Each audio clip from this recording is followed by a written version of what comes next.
Depuis sa toute première participation, Émilien, 12 coups de midi, est indétrônable.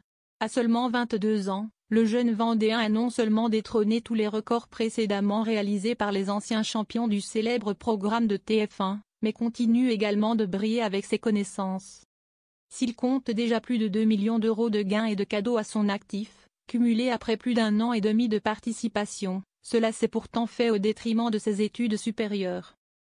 Invité sur les ondes de France Inter, ce vendredi 21 mars, le petit ami de Jessica a accepté de faire le point sur ses études.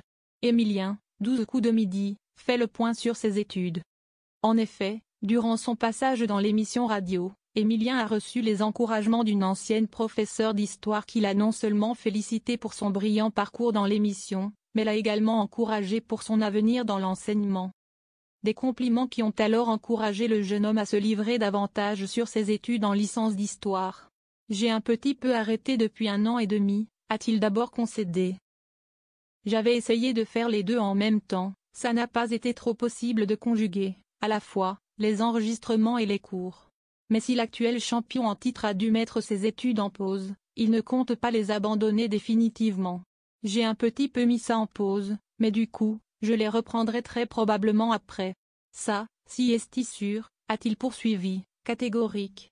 Une dernière confidence qui devrait rassurer ses fans.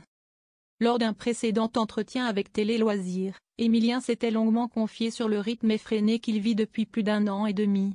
Selon ses dires, il tourne 4 ou 5 enregistrements à la suite, chaque jour de la semaine. Mais que fait-il lorsqu'il ne tourne pas? Il y a plusieurs semaines entre ces sessions.